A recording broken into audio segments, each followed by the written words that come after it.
There was an interview with Helen Sharman, the first British astronaut actually, in the magazine of The Observer. Actually, I used to write for that magazine and they would never let me cover aliens and things when I had a column there. But she's come out, and well done her, and said that aliens exist throughout the universe in many forms, and more interestingly that some of them may be among us on this Earth, and this is key to us, they could be invisible.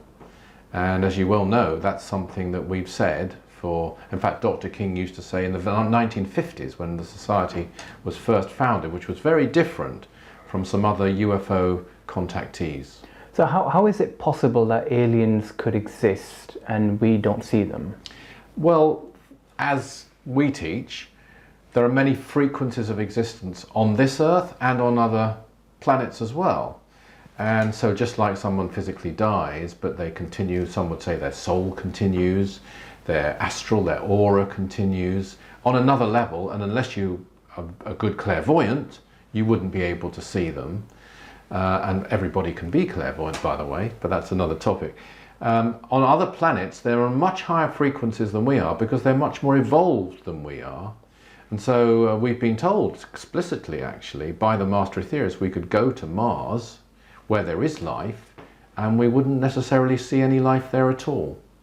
Extraterrestrial life exists throughout the universe, and a lot of it isn't interacting with humanity, of course, but certain powers that be, and we've said this since we were founded, are interacting as best they can. In other words, it all depends on humanity more than it does on them, because they won't interfere with us.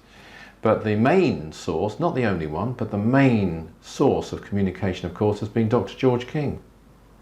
Yes, and I understand there's a tremendous amount of research and evidence that people can investigate, which really points to the fact that we have been helped and supported and guided throughout history by advanced extraterrestrial beings. So the messages through Dr. King are vast, and they cover 43 years of communications, over 43 actually. But the main central message is spiritual service and sending out of energy, as we do in numerous ways, in cooperation with the gods from space, and just as individuals on this earth, and many who don't believe in such things do this too, through healing and many ways.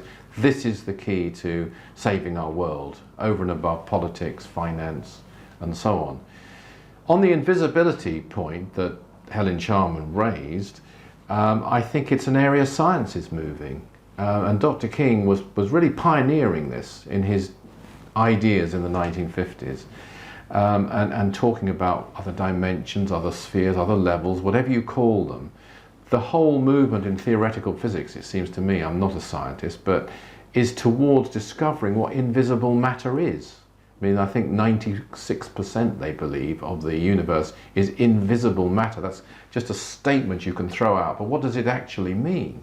And then when you look at the electromagnetic spectrum, it's a tiny fraction of that that's actually visible. So this is a whole area that we're going to have to go into, and I think it's significant that Helen Sharman picked that out.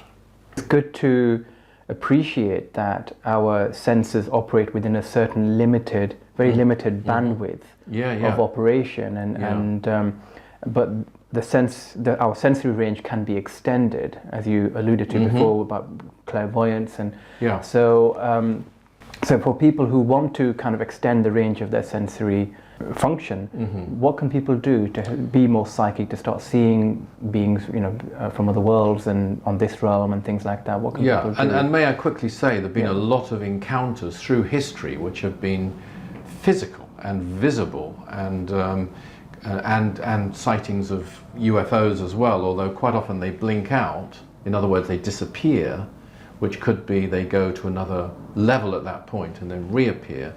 But in terms of unlocking your psychic powers, which I've long advocated, I think it's got to be done for the right reason. It should be done to serve others, and it can enhance your service to others in many ways, and also as an essential step towards your own enlightenment. It's one that's missed out by some teachers, I won't name them, who will claim they found enlightenment and yet haven't in any way unlocked their inner powers. And you can actually discriminate carefully there, because you cannot gain full enlightenment unless in one way or another you do this. But the goal isn't to gain powers for yourself, it's to serve others, and it's part of your unfolding.